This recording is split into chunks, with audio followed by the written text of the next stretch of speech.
Yes, kunjalo kuhlala emakhaya lapho. Ngitsho ukuthi kwehla ama-levels ale lockdown sobe siyidudla sonke ngoba hey amagwinya esiwabhakayo.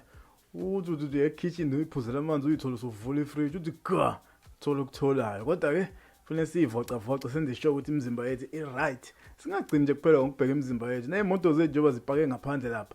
Kufanele lokhu siyiphose iso sigadile senze sure nazo ukuthi zi-right. I'm sure akekho umuntu ongathanda ukuba clean.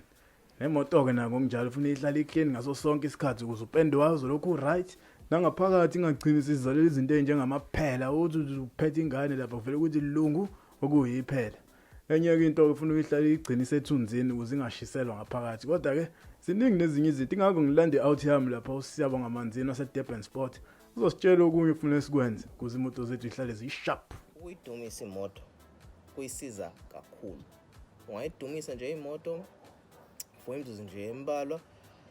Into ongayenza nje ukuthi nje uyidumise uhlale ngaphakathi and ugade i-temperature gauge. I-temperature gauge mayiqala nje izoqala ibanda imoto, mayisuka ekubandeni izoya to a midpoint. Mayisika i-midpoint usungayishiya ke imoto, usungayicisha and konke kuzobe ku-right. Lokho kuzosiza amafutha ukuthi ashise kamnandi ngaphakathi and amafutha ngeke aqinele ku-engine.